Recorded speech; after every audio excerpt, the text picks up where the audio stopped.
What's going on, guys? Welcome back. More MMA commentary here to recap UFC on Fox 19. Evans Teixeira. We're going to start off with the Cub Swanson Harkin Diaz fight. And, to me, I knew I was in trouble with my pick when I saw Cub in the ring. He was focused. He was determined. I think, as I talked about in the preview, Diaz's low kicks played a factor into this, and he seemed to be working well, but he just comes out flat. And you're not going to win a fight on leg kicks. Cub surprised me with his pace.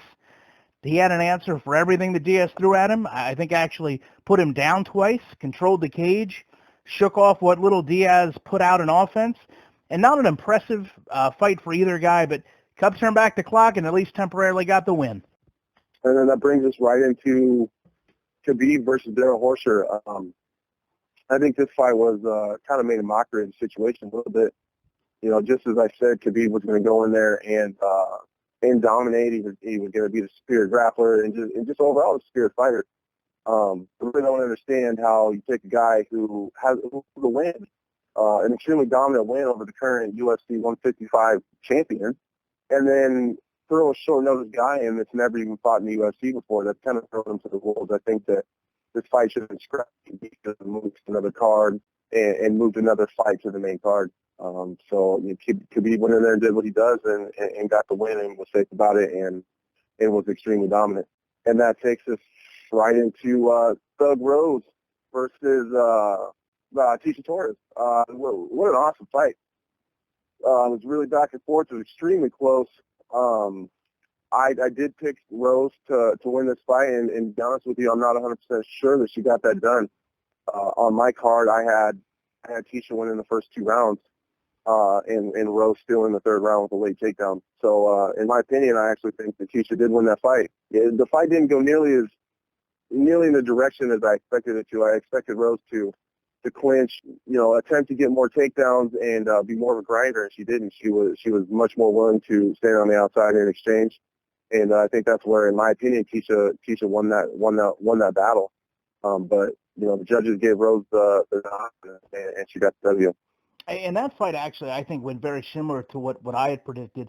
I'm with you. I did not see that a unanimous decision. I felt for sure that Torres had round one, and that's something I talked about may have happened in the preview. But we absolutely did see, Rose is involved into a more complete and better fighter.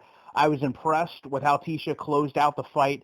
It seems like she knew she was behind. She got real aggressive. She was doing some great combos and clinches.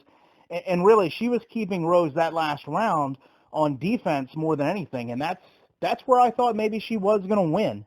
I would love to see that fight again go to 5 rounds because, like you discussed there, I think it probably really wasn't completely Rose's fight, and I think if it went longer, she may actually lose that one. To move on to Evans and Teixeira, I don't know how much I can take from this, Rashad's movement looked great. We talked about that. He's a very good boxer. I'm not even sure he attempted a takedown, but he got cornered against the cage. He took a shot that, in fairness, would have ended most guys' nights, and, that was the end of it. It's not like any one of them really looked all that fantastic. In my opinion, I had Teixeira winning the fight. I thought it was going to go the whole way. Clearly it didn't, but, again, you have to wonder how much Evans actually has left in the tank, because I think this might be his way out of the UFC. I 100% agree. I did see it going to the judges, and I seen Rashad, maybe pushing forward a little more, and he's just not doing that anymore.